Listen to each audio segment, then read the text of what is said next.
Naubos na. So, ganito, if you want to reload by yourself, pwede sa mga MRT booth. Pero, ganito naman, let's see. Ano ba to? Okay. May English menu naman, may Chinese. So, upgrade third value limit. There's a third value limit. Now you can top up. Okay, exit. Oh, pwede ka hanggang 3,000. Lagi, pwede mo mag-top up. Top up. Remaining value. Change. Hala! Consumption voucher. Ay, alin? Naghihintay sa... Huwag na nga! Okay na. Guys, abort. Mission abort. Kasi hindi ko makuha kung paano yung pag-top up. Kasi may mga nag-aantay. Ayoko namang maging cause of delay. So, nandun lang naman yung customer service. Hindi ko na lang ita-top up, guys. Sorry guys ha, hindi ako helpful. Dito na lang. Top up. Ayan, 100. 100. 100. Kaya may 108. Thank you. So, 128 na yung laman niya. Makakauwi na. Diba? Bait-bait ko, no? Chares. Hindi. Ayoko na kasi talagang ma-hassle. So, yung mga nag-aantay sa likod. So, I just stopped the easier way. Akala ko matutulungan ko kayo, guys. Diba? Hindi. Wala kayong papala. Chares. Pero kung meron naman, alam mo, one day, i-figure out ko kung paano yun, uulitin ko talaga. Papakita kong nakaya kong matap upan yung octopus card ko by myself.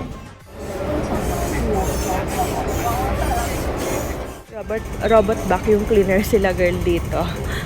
Oh, nakakaangat-angat talaga ang Hong Kong. Very, futuristic.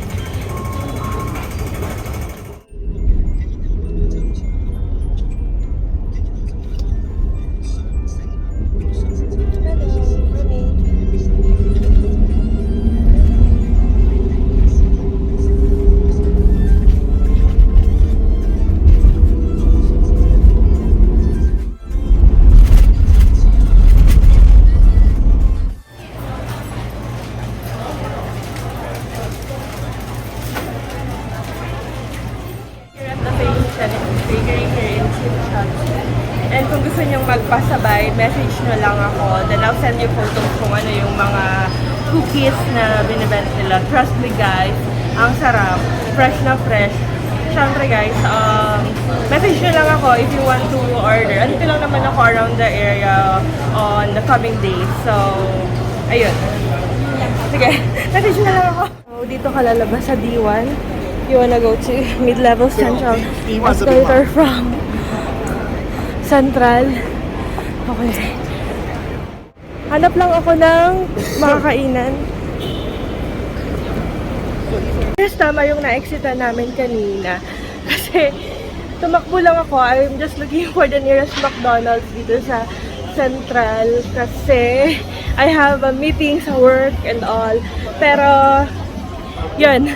Tama naman daw yung way dun sa pupuntahan kong Mid-Level Escalator. So, I'll take you there in a bit. Haggard na ang lola niya. Hindi pa pala kami nagla-lunch ni na mama. 3:00 na. But at least, we're done. I'm done with my, work errands.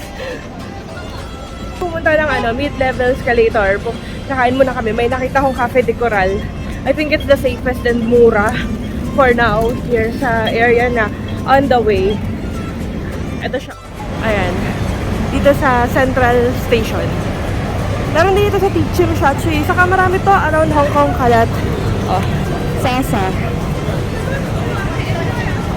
May Sasa tayo. Dito siya sa building ng Regent Center. Cafe de Coral. Here. Ito.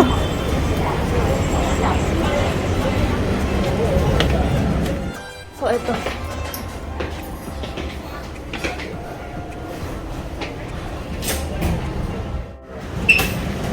Order.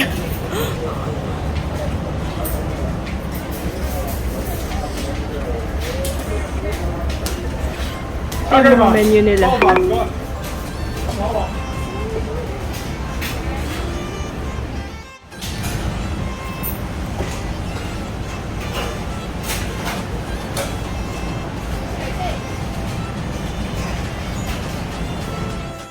roast pork here at Cafe de Coral. Yun din yung in-order nung mom ko. Tapos nag-add na lang kami ng $7 for the piece. Ayan. Sorry, hindi na siya aesthetically pleasing kasi kumain na kami. Ayan. Ganyan na lang siya.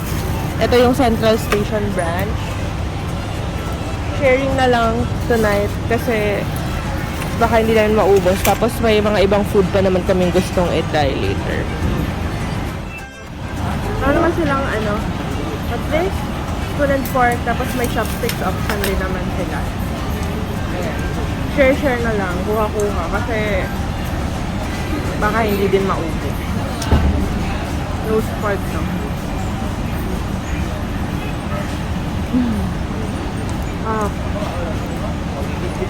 Comforting.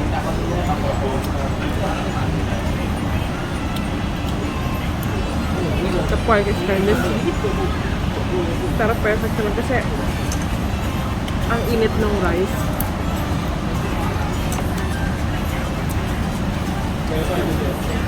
Mapapakanin ka. Ang sarap din ng niya. Nung sauce. There.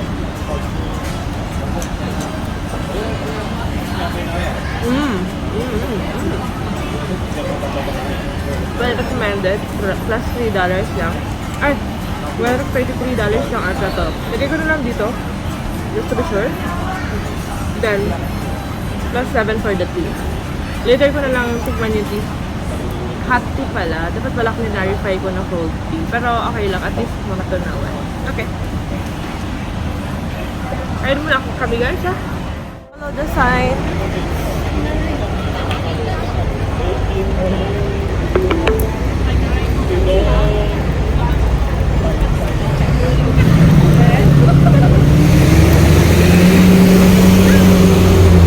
Ano ba yun?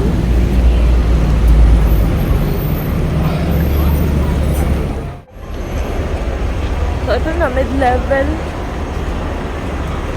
May nakalagay mid-level, so malamang ito.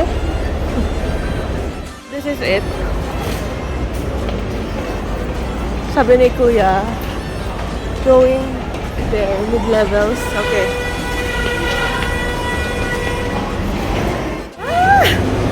Discolored. For the tourist kaneme. Ayan.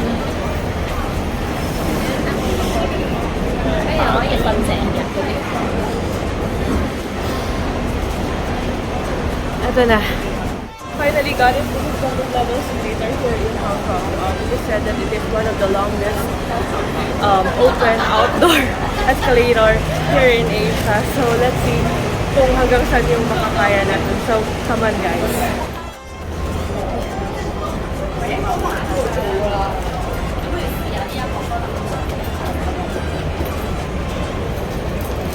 Hello! Nag-picture pa lang sila.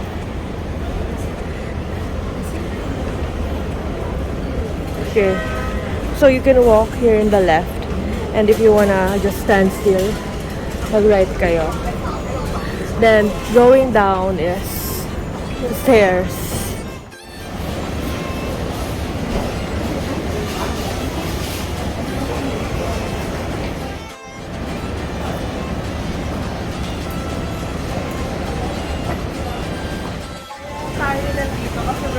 The Greenham Mural Street. Nandun yung famous Instagrammable street dito sa Hong Kong na may mga mural art. Tapos, pwede yung way from Central Escalator. Tapos, halimbawa, kung bababa ka, nandiyan yung mga road. You can use the stairs over there. Tapos, makikita mo naman kung saan ka bababa.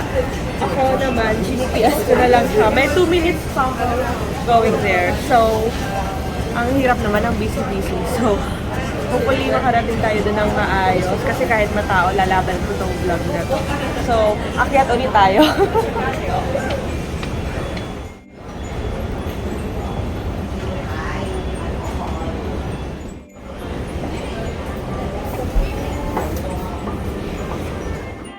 Wala mga pinagagawa natin. Just Lord, ang hirap kapag ikaw lang yung nag-navigate. Pero okay lang kasi at least nadadagdagan yung street skills. So, tumigil kami before proceeding doon. Kasi, ewan ko, marami nagpipicture. Hanapin natin kung ano yung pinipicture nila. Pero mga maganda naman tong footbridge with the old buildings of Hong Kong, old structures with the modern meets the old buildings here. Mother nakahanap ng spot niya along the middle of the footbridge and the escalator. Sige, go ma. And my sister, pitch for the picture. Sige, laban na natin to. Dami-daming tao, pero laban. Normal to dito. Yung dalan. Yung dyan ho. Yung dyan ho.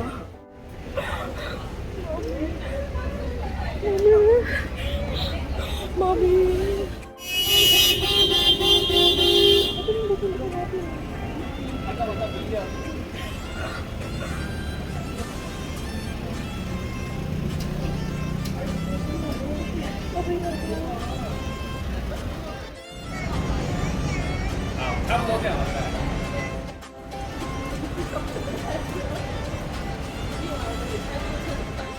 So, we're on the way to the big tram. Ang plano sana namin mag-walk via Central mid-level escalator.